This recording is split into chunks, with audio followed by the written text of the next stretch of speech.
Salam untuk semua. Bertemu kembali melanjutkan materi kita dengan judul Kepailitan dan Penundaan Kewajiban Pembayaran Utang yang disingkat dengan PKPU. Mari mendengarkan penjelasan berikut ini melalui channel Fon TV. Kepailitan dan Penundaan Kewajiban Pembayaran Utang atau PKPU. Tahun ajaran 2019/2020. Oleh Fonaha Hulu SHMKN. Pengertian kepailitan. Secara etimologi, istilah kepailitan berasal dari kata pailit. Berasal dari bahasa Belanda, Prancis, Latin, dan Inggris dengan istilah yang berbeda-beda.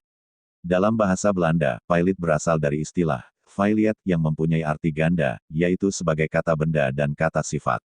Dalam bahasa Prancis, pailit berasal dari kata faillite, yang berarti pemogokan atau kemacetan pembayaran, sedangkan orang yang mogok atau berhenti membayar dalam bahasa Prancis dinamakan le failli. Kata kerja, failure, berarti gagal.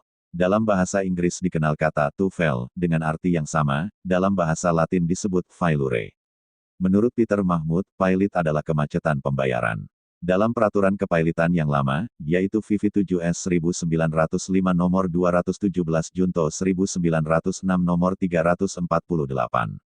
Yang dimaksud pailit adalah setiap berutang yang ada dalam keadaan berhenti membayar, baik atas laporan sendiri maupun atas permintaan seseorang atau lebih berpiutang, dengan putusan hakim dinyatakan dalam keadaan pailit.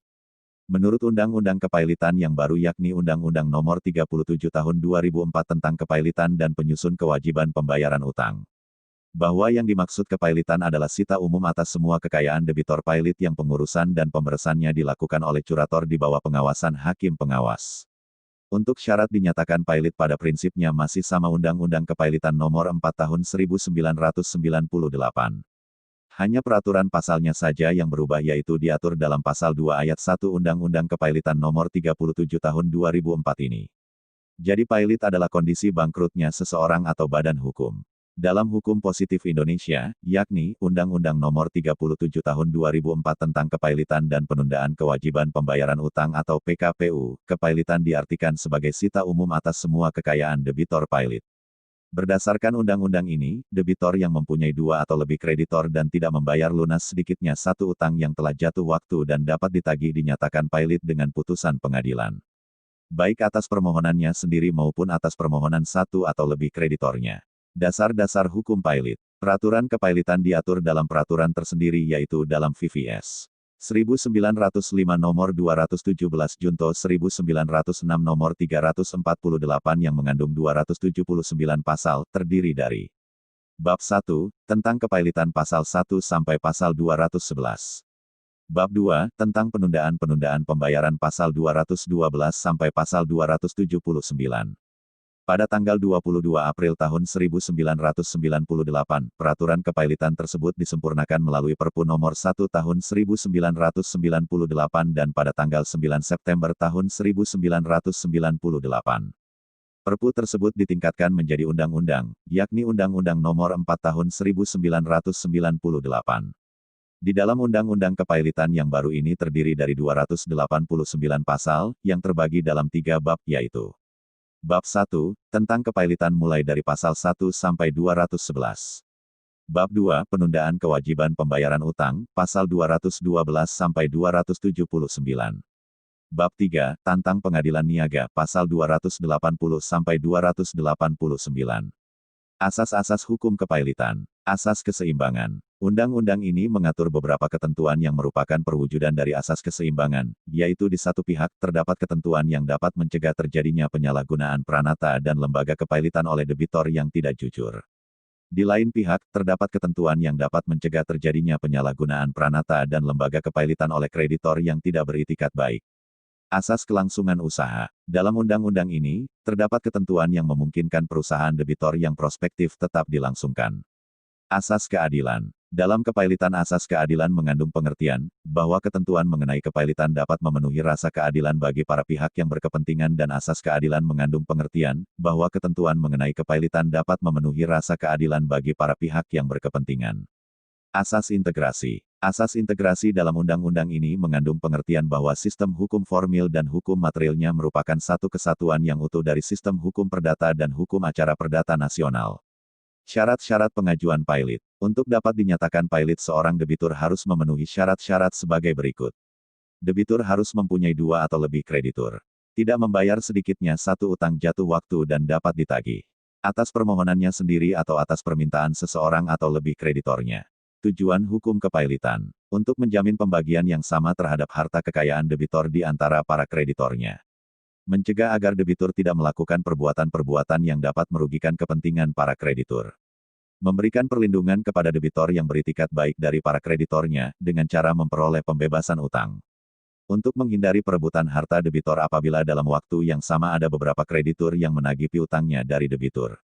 Untuk menghindari adanya kreditur pemegang hak jaminan kebendaan yang menuntut haknya dengan cara menjual barang milik debitor tanpa memperhatikan kepentingan debitur atau para kreditur lainnya. Untuk menghindari adanya kecurangan-kecurangan yang dilakukan oleh salah seorang kreditur atau debitur sendiri. Misalnya, debitur berusaha untuk memberi keuntungan kepada seorang atau beberapa orang kreditur tertentu sehingga kreditur lainnya dirugikan, atau adanya perbuatan curang dari debitur untuk melarikan semua harta kekayaannya dengan maksud untuk melepaskan tanggung jawabnya terhadap para kreditur. Pihak yang dapat mengajukan pilot. Pihak pemohon pilot. Menurut Pasal 2 Undang-Undang Kepailitan Nomor 37 Tahun 2004, maka yang dapat menjadi pemohon dalam suatu perkara pilot adalah salah satu pihak berikut ini. Pihak debitur itu sendiri. Salah satu atau lebih dari pihak kreditur. Pihak kejaksaan jika menyangkut dengan kepentingan umum. Pihak Bank Indonesia jika debiturnya adalah suatu bank. Pihak Badan Pengawas Pasar Modal jika debiturnya suatu perusahaan efek. Yang dimaksud dengan perusahaan efek, bursa efek, lembaga clearing dan penjaminan, serta lembaga penyimpanan dan penyelesaian.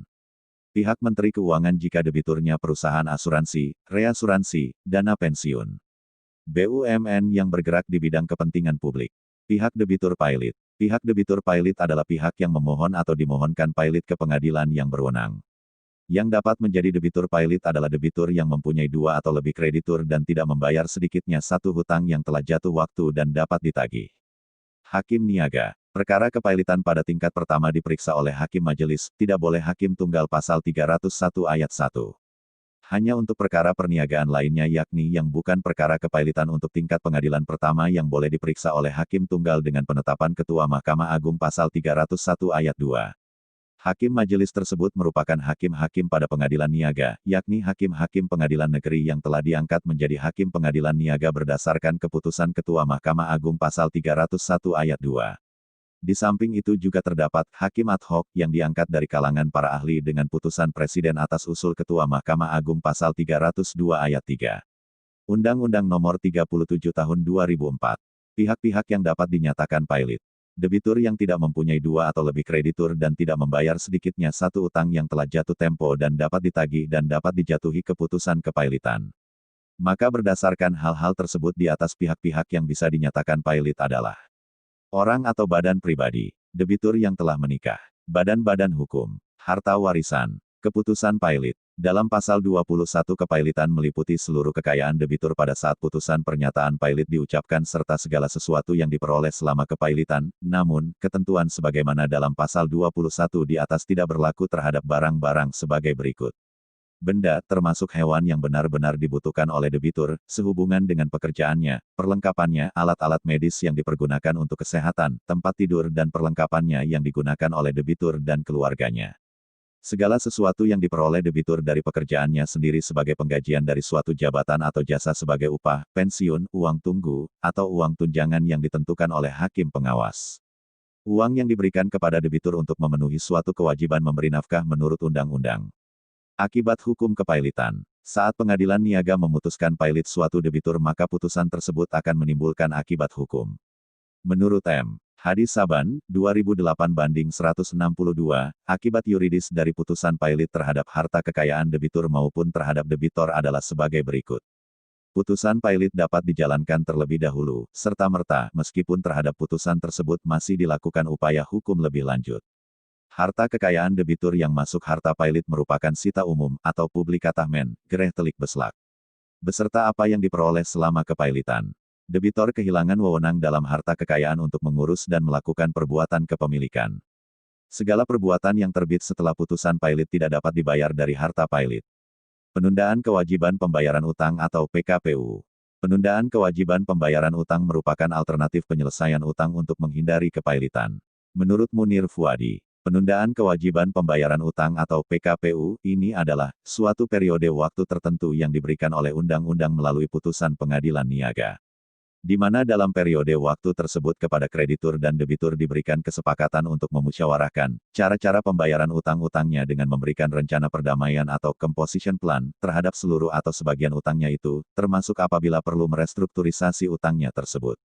Dengan demikian penundaan kewajiban pembayaran utang atau PKPU merupakan semacam moratorium, dalam hal ini legal moratorium.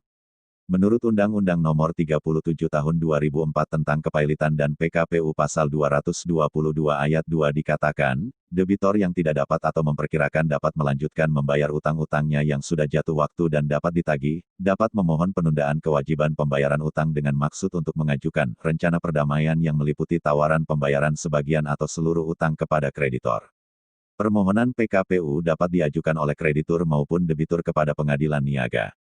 Permohonan PKPU dapat diajukan sebelum ada permohonan pilot yang diajukan oleh debitur maupun kreditur atau dapat juga diajukan setelah adanya permohonan pilot, asal diajukan paling lambat pada saat sidang pertama pemeriksaan permohonan pernyataan pilot. Namun jika permohonan pilot dan PKPU diajukan pada saat yang bersamaan maka permohonan PKPU yang akan diperiksa terlebih dahulu. Tujuan penundaan kewajiban pembayaran utang. Pada hakikatnya tujuan penundaan kewajiban pembayaran utang adalah untuk perdamaian. Fungsi perdamaian dalam proses PKPU sangat penting, artinya, bahkan merupakan tujuan utama bagi si debitor, di mana si debitor sebagai orang yang paling mengetahui keberadaan perusahaan, bagaimana keberadaan perusahaannya ke depan baik potensi maupun kesulitan membayar utang-utangnya dari kemungkinan-kemungkinan masih dapat bangkit kembali dari jeratan utang-utang terhadap sekalian krediturnya. Tidak berlakunya penundaan kewajiban pembayaran utang. Dengan tetap memperhatikan ketentuan pasal 246, penundaan kewajiban pembayaran utang tidak berlaku terhadap tagihan yang dijamin dengan gadai, jaminan fidusia, hak tanggungan, hipotek, atau hak agunan atas kebendaan lainnya. Tagihan biaya pemeliharaan, pengawasan atau pendidikan yang sudah harus dibayar dan hakim pengawas harus menentukan jumlah tagihan yang sudah ada dan belum dibayar sebelum penundaan kewajiban pembayaran utang yang bukan merupakan tagihan dengan hak untuk diistimewakan. Tagihan yang diistimewakan terhadap benda tertentu milik debitur maupun terhadap seluruh harta debitur yang tidak tercakup pada poin B. Proses penundaan kewajiban pembayaran utang. Penundaan kewajiban pembayaran utang sementara merupakan penundaan kewajiban pembayaran utang pendahuluan yang akan diberikan oleh pengadilan niaga ketika adanya permohonan penundaan kewajiban pembayaran utang. Baik permohonan tersebut diajukan oleh kreditur atau debitur itu sendiri. Penundaan kewajiban pembayaran utang sementara berlaku sejak tanggal putusan penundaan kewajiban pembayaran utang sementara dibacakan dan berlangsung maksimal selama 45 hari. Dalam putusan penundaan kewajiban pembayaran utang sementara, pengadilan akan menunjuk satu orang hakim pengawas dan mengangkat satu atau lebih pengurus untuk melakukan pengurusan selama proses penundaan kewajiban pembayaran utang sementara. Segera setelah diangkat berdasarkan putusan pengadilan, pengurus wajib untuk mengumumkan putusan penundaan kewajiban pembayaran utang sementara tersebut dalam Berita Negara Republik Indonesia dan sedikitnya 2 surat kabar harian. Pengumuman tersebut dilakukan sesuai dengan arahan hakim pengawas sebagaimana termuat dalam penetapan.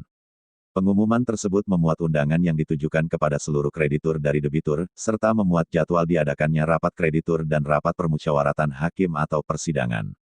Rapat kreditur dipimpin oleh hakim pengawas dengan dihadiri oleh debitur dan atau kuasanya, serta pihak-pihak yang merasa berkedudukan sebagai kreditur. Dalam rapat kreditur ini akan dilakukan pencocokan piutang, pembahasan rencana perdamaian yang diajukan oleh debitur apabila ada dan penentuan apakah akan diberikan penundaan kewajiban pembayaran utang tetap atau tidak kepada debitur. Jika telah ada rencana perdamaian yang disiapkan debitur, maka pemungutan suara dapat dilakukan. Debitur berkewajiban untuk mengajukan rencana perdamaian yang memuat rencana pembayaran utang kepada seluruh krediturnya. Namun jika debitor belum siap dengan rencana perdamaiannya maka debitor dapat mengajukan permohonan perpanjangan waktu melalui mekanisme penundaan kewajiban pembayaran utang tetap. Penundaan kewajiban pembayaran utang tetap merupakan tahap perpanjangan waktu dari penundaan kewajiban pembayaran utang sementara. Beberapa keadaan yang mendorong terjadinya penundaan kewajiban pembayaran utang tetap yaitu dikarenakan debitur belum siap dengan rencana perdamaiannya atau para kreditur belum dapat memberikan keputusan terkait rencana perdamaian yang diajukan. Keputusan akan diberikan penundaan kewajiban pembayaran utang tetap atau tidak kepada debitur harus melalui mekanisme pemungutan suara atau voting yang dilakukan oleh seluruh kreditur. Dengan perhitungan quorum sebagaimana dalam pasal 229 ayat 1 Undang-Undang Nomor 37 Tahun 2004 tentang Kepailitan dan Penundaan Kewajiban Pembayaran Utang, Undang-Undang Kepailitan. Merujuk kepada ketentuan quorum dalam pasal 229 ayat 1 tersebut maka baik kreditor konkuren dan kreditur separatis berhak untuk menentukan kelanjutan dari suatu proses penundaan kewajiban pembayaran utang. Jika berdasarkan hasil voting memenuhi quorum untuk diberikan penundaan kewajiban pembayaran utang tetap, maka proses dilanjutkan dengan penundaan kewajiban pembayaran utang tetap. Dengan jangka waktu maksimal 270 hari terhitung sejak putusan penundaan kewajiban pembayaran utang sementara diucapkan. Namun jika quorum tidak terpenuhi maka pengadilan harus menyatakan debitur pailit. Jangka waktu 270 hari itu adalah jangka waktu bagi debitur dan krediturnya untuk perundingan dan pembahasan terkait rencana perdamaian yang akan diberlakukan di antara mereka. Sehingga bukan batasan waktu bagi debitur untuk menyelesaikan pembayaran utang-utangnya kepada para kreditur. Jika setelah jangka waktu penundaan kewajiban pembayaran utang tetap berakhir belum tercapai kesepakatan atas rencana perdamaian yang disampaikan, maka debitur akan dinyatakan pailit oleh pengadilan. Pencocokan piutang. Pencocokan piutang merupakan salah satu kegiatan yang penting dalam proses kepailitan, karena dengan pencocokan piutang inilah nantinya ditentukan perimbangan dan urutan hak dari masing-masing kreditur, yang dilakukan paling lambat 14 hari sejak putusan pernyataan pailit mempunyai kekuatan hukum tetap. Dalam hal ini hakim pengawas dapat menetapkan batas akhir pengajuan tagihan, batas akhir verifikasi pajak untuk menentukan besarnya kewajiban pajak, sesuai dengan peraturan perundang-undangan di bidang perpajakan. Hari, tanggal, waktu dan tempat rapat kreditur untuk mengadakan pencocokan utang. Perdamaian. Dalam penyelesaian perkara tentu diusahakan perdamaian sebagaimana dalam hukum acara perdata yang bersumber dari HIR menyatakan bahwa dalam menyelesaikan perkara hakim wajib mengusahakan perdamaian terlebih dahulu. Dalam perkara kepailitan perdamaian tidak diusahakan di awal karena hakim hanya diberi waktu 60 hari untuk mengeluarkan putusan. Perdamaian dalam kepailitan justru diusahakan setelah putusan yang menyatakan bahwa debitur dalam keadaan pailit. Berdasarkan pasal 144 Undang-Undang Kepailitan, debitur pailit berhak untuk menawarkan suatu perdamaian kepada semua kreditur. Perdamaian merupakan perjanjian antara debitur dengan para kreditur di mana debitur menawarkan pembayaran sebagian dari utangnya dengan syarat bahwa ia setelah melakukan pembayaran tersebut dibebaskan dari sisa utangnya, sehingga ia tidak mempunyai utang lagi. Berita acara tersebut wajib memuat antara lain sebagai berikut. Nama kreditur yang hadir dan berhak mengeluarkan suara dan menghadap. Isi perdamaian. Suara yang dikeluarkan. Hasil pemungutan suara dan segala sesuatu yang terjadi dalam rapat. Permohonan peninjauan kembali. Terhadap putusan kepailitan yang telah mempunyai kekuatan hukum tetap dapat diadakan peninjauan kembali. Imran Naning, 2005/53, menyebutkan bahwa upaya hukum peninjauan kembali dapat dilakukan apabila terdapat bukti baru yang penting, yang apabila diketahui pada tahap persidangan sebelumnya, akan menghasilkan putusan yang berbeda atau pengadilan niaga putusan hakim yang bersangkutan terdapat kekeliruan yang nyata. Demikian pertemuan kita kali ini, selamat belajar dan sampai jumpa. Jangan lupa dukung terus channel Font TV dengan cara like, komen, share dan subscribe. Terima kasih.